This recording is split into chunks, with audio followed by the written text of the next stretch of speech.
Hello, AP, first period. Today is Tuesday, October 27th. I'm recording this and I'm going to be giving you some notes. So take a moment to get some paper while you're doing that.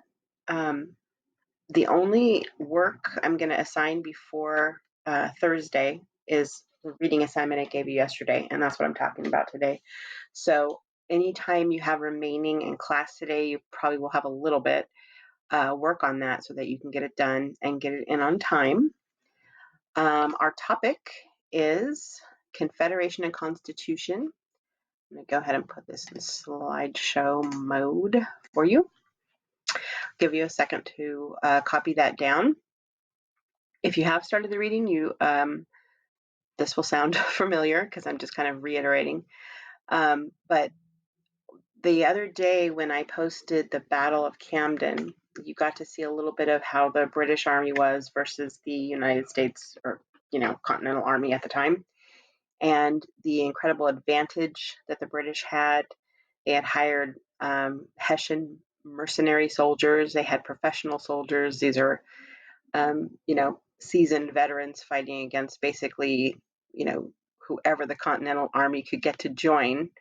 So the war itself, which started in 1775 unofficially and 1776 officially, ends in 1783 with the Treaty of Paris. And after that treaty is signed, then the United States exists. So that is going to be precarious for a while. England is going to pull a few tricks in 1812, we'll talk about later. But for now, the task for the colonies, now new states, was to make a government. And that was a very huge deal. It was very, very difficult. And if I asked you who the first president of the United States was, I am betting $1 billion you would tell me George Washington. And that is, in fact, not technically true. He is the first president we had under the United States Constitution, which was ratified in 1789. But he was not the first actual president, quote unquote, that we had. That was a guy named John Hanson under our first form of government, called the Articles of Confederation. So our job today, by the end of this little portion, is we're figuring out why the Confederation fails and why we have to move to a new constitution and what things resulted out of that. Especially, we're going to be concentrating on the structure, the Bill of Rights, and the amendments that are going to be in the Constitution. I'm going to go ahead and start here. And remember, since I'm screencastifying this, you can move at your own pace. If I go too fast, you can pause me. So I'm going to go ahead and start. Okay. When the new nation is beginning, in 1783 or so, a lot of states are in a huge amount of debt. We do not have a central government. So these states were in, their own state governments were deeply in debt, a lot of them having borrowed money to help finance the fight against England. The responsibility of creating a new central government. And there's some really key issues that I'm going to emphasize and make you underline and put stars next to, and that's one of them. To this day, 2020, we have the issue between how much power states should have versus the federal government, and they were having the same argument in 1783 and then again in 1787.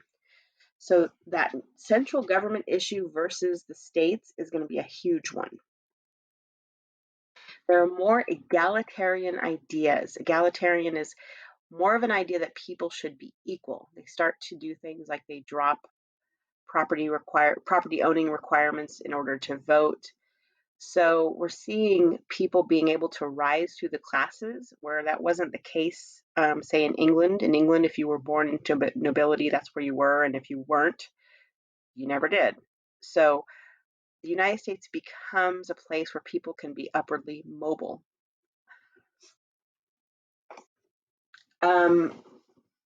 There were, of course, when you have a war, an 8-year war, there's going to be a winning side and a losing side. The people that had supported England, and there were probably about 80,000 loyalists, Because they flee the country once England has lost, this is no longer England, so they leave. Well, that has an effect on the social classes. It weakens the upper class so that the upper classes are not necessarily English aristocracy anymore. And a lot of those people who owned land or owned large plantations, those were seized and divided up into smaller farms and sold to less wealthy people who now could have access to the middle class, as it were. Patriot elites emerged. So the winners, the people who had signed the Declaration of Independence, now instead of being scared, that they were going to be killed as traitors, they were now the new elite. They were the members of state governments.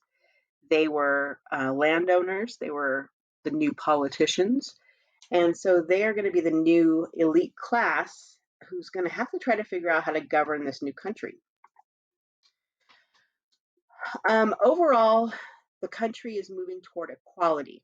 You're seeing less of a stratification between upper and lower class, except, of course, we're leaving out a big part of that, which is the existence of slavery. So besides that conflict we're going to see between state governments and federal governments, the next huge one that I'm going to make you underline is the issue of slavery. We've studied the Declaration of Independence. I believe you analyzed the different parts of it and saw that it was a huge complaint letter, but it also had some very Enlightenment ideas in it. For example, all men are created equal. Well, we kind of know that didn't actually mean all when it was written, because of course the people writing it owned slaves, for example. In the document, they refer to Native Americans as merciless Indian savages. So they didn't have the idea that people were equal. They definitely didn't. But that phrase is going to make it possible for people in America to change that definition so we can move towards that equality. As a result, most states, when they start to form their state constitution, reduced property requirements for voting. Meaning before this, in order to participate in government, you had to be a landowner and you had to be a white male. So that's like, 5% of the population that could vote, not exactly democratic. And it's a little hypocritical to run around saying how equal and enlightened you are when only 150 people could vote. So that's definitely going to move us towards a more equal and egalitarian society. They also move towards the separation of church and state. That is a big deal, especially to someone like Thomas Jefferson. He wrote about that quite a bit and talked about the danger of the government becoming involved in churches and vice versa. So we have requirements about not allowing, for example, religious symbols on government property. And it's because of that separation of church and state that those should be separate, because there's too much corruption when they mix together, both for the church and the government. All right, I want you to put a big star by the next two bullets. These are extremely important. Notice the year here. In 1774, Congress calls for, and this would be the Continental Congress, calls for a complete abolition of the slave trade. That isn't going to happen for a while, but what they mean is they want to stop importing slaves to the U.S. colonies at the time. And there are several states that move to do that even sooner. One of the big places that's going to be a very anti-slavery abolitionist type of place is Pennsylvania. And it's because it's founded by a religious group called the Quakers. And the Quakers become extremely influential in Pennsylvania. William Penn was the founder. And Quakers are a religious group that are extremely egalitarian. When you go into their they don't even call them churches, they call them prayer houses, I think, or meeting houses. They take turns speaking, women are equal, there is no prejudice by class, and there especially is, they were anti-slavery from the beginning. So it's going to be the influence of religious groups like the Quakers and anti-slavery groups that emerge later that start to move us toward abolishing slavery. Now, we're in 1775 at that point, and slavery is not going to be eradicated until 1865. So we've got a long way to go. We're going to fight a very long, very bloody war over it later. But I want you to be aware of how early people started to move to get rid of the institution of slavery. It's going to cause a huge problem when we get to the Constitution, but we're not there yet.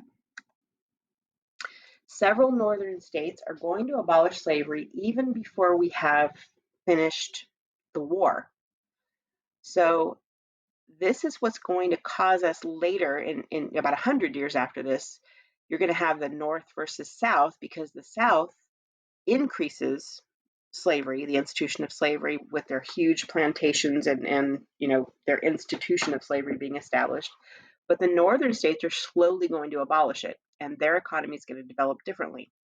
So that's one of the first things that's going to lead to that huge difference between the northern and southern states.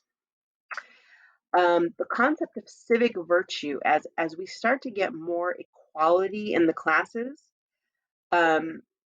people start to kind of have this idea that you have to be involved in government so that it works properly.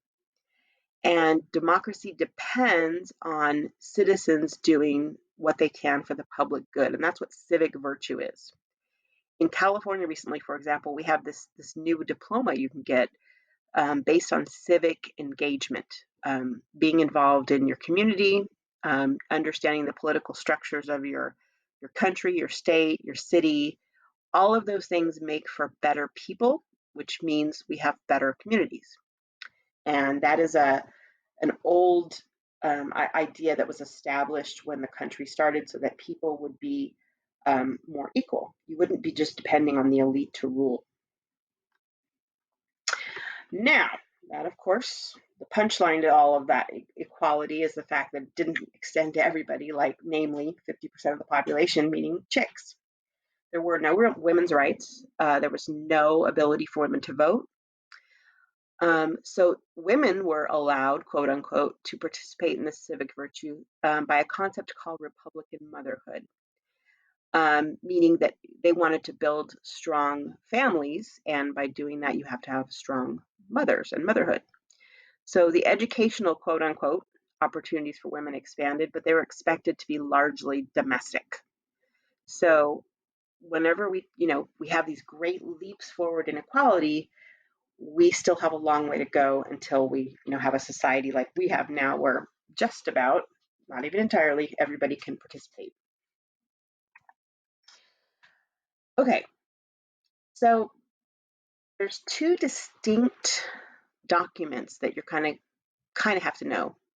There's a first attempt at a government. That first attempt is called the Articles of Confederation.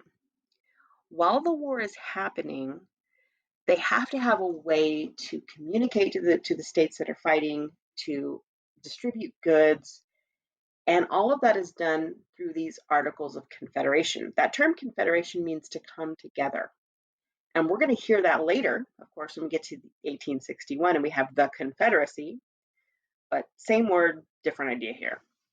The Articles of Confederation were adopted by the Continental Congress, but weren't ratified until 1781. And that's one of the big problems with them, is that they give the states too much autonomy. And when you do that, you don't really have a country. You just have a collection of small countries that fight over things because nobody can make a decision. So what they lack is a unified central government to make decisions, to tell everybody else what to do. So these 13 independent states were linked together for, a joint action. In this case, that joint action was fighting England. So everybody was on board with that.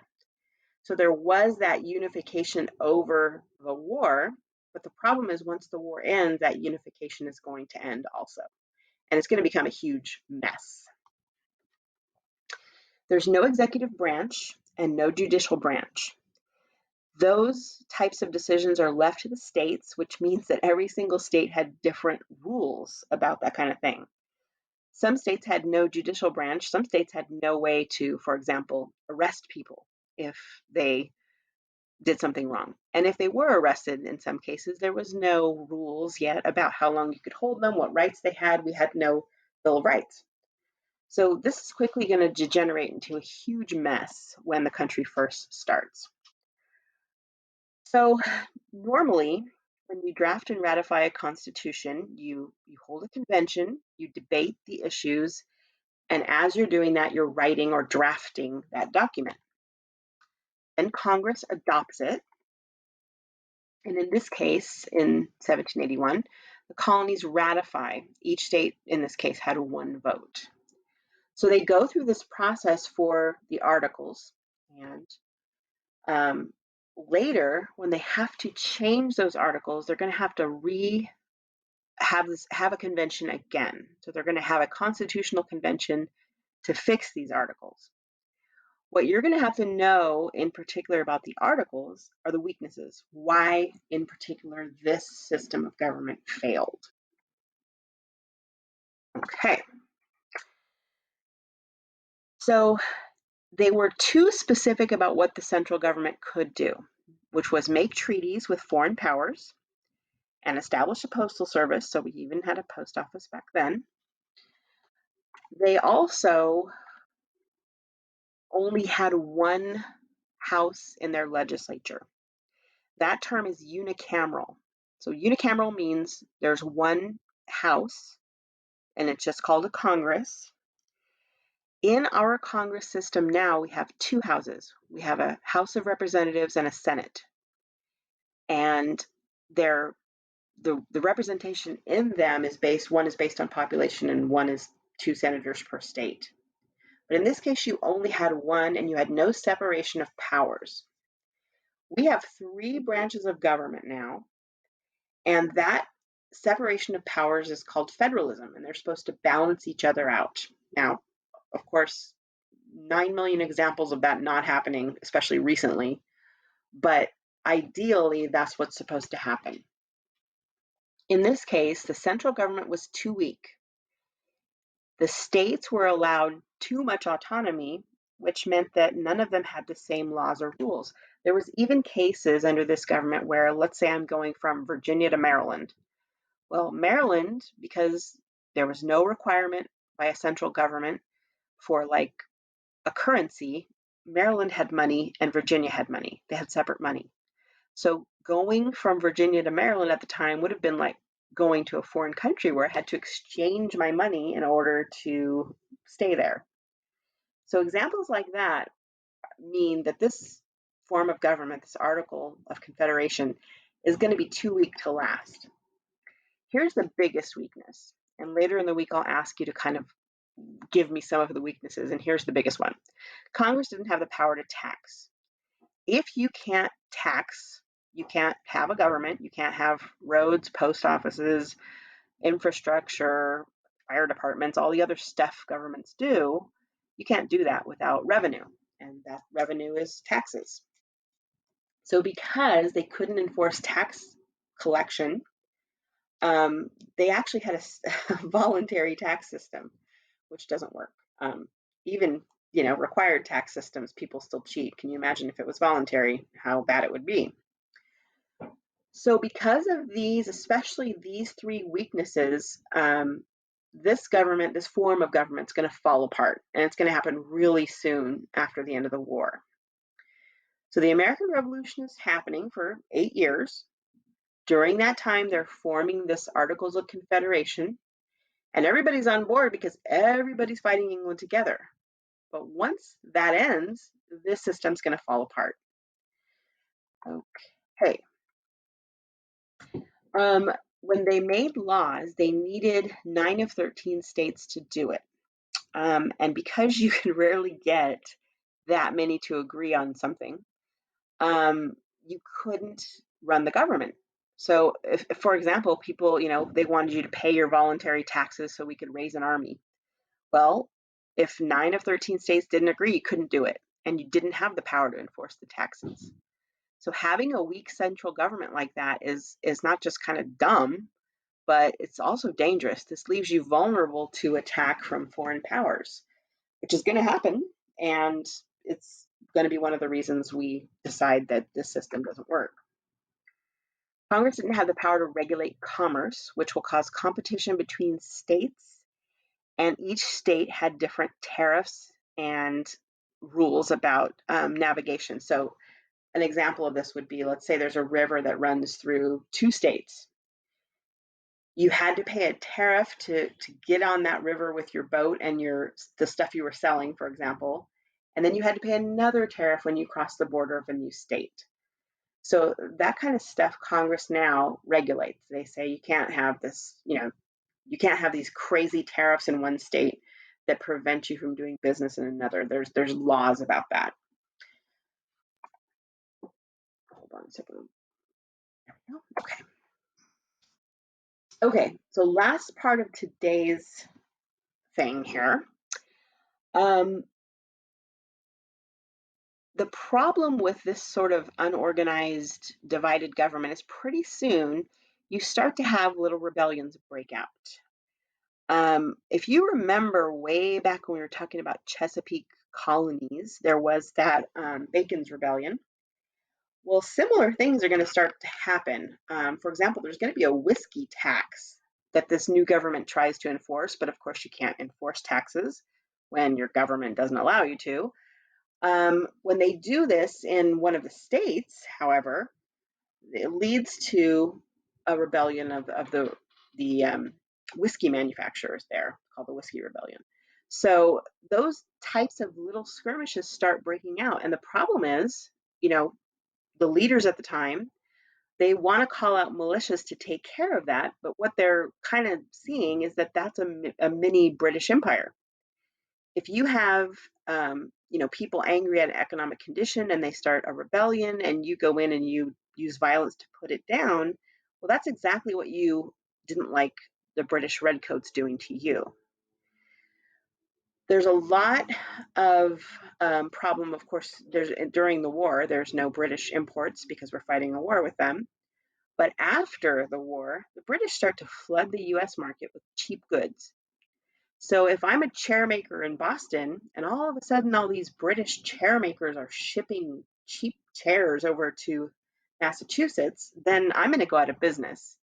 So that's one of the things that they do sort of as a punishment tactic.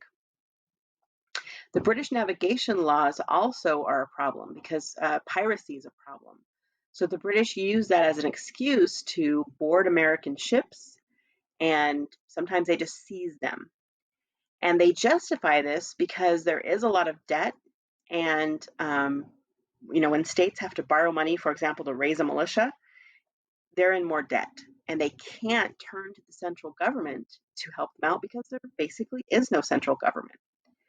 So this Articles of Confederation system is going to fail by it's after the war's over. It only lasts about 3 or 4 years. In that time, there are 9 presidents, quote unquote. Their names have been lost to history, but you could find a list of them. And I don't talk about them too much because they weren't in power long enough to really do anything. Some of them were just a couple months. And it's because you had that chaotic system. There was no central government, no central authority where you had laws and dates and elections and regulations and things like that. So that's going to it threatens the democracy. It threatens the republic. It threatened to make the country fall apart. This I'm just showing you here imports and exports. Why is that important? Because when you're a manufacturer in the colonies and there's cheap goods flooding your market from other places, that's going to cause an economic recession. And that means that even if they want to raise taxes from you, you can't afford to pay them. So that non-importation affects the colonial commerce, of course. And what they're showing you there is take a look at where 1780 is. That red line, which is exports, see how we're exporting stuff right up into 1775. That's the red line.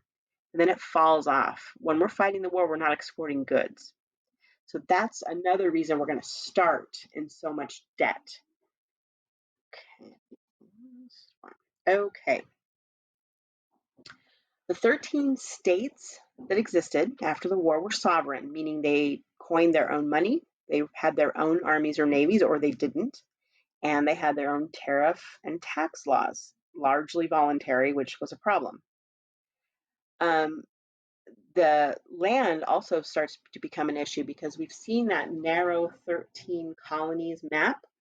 That's going to start to expand now because there is no England to keep settlers from moving westward. It's going to cause conflict with the Native Americans. It's going to cause conflict with the French settlers that were there also. And the another reason we're going to need a central government is because as people start to move in that land, they become free agents. They're not in any state, so they're not paying taxes. They're not, they're kind of like in their own areas, in their own government, and that doesn't work. So the public lands that are going to be transferred to the central government um, start they start to sell this land, and they try to distribute money to the states to do this, to manage that land. And that's going to be a problem because the states are, they have their own money. So if I say, well, I'm selling this money, or I'm selling this land to the government, but in Virginia my land is worth more because my money is different.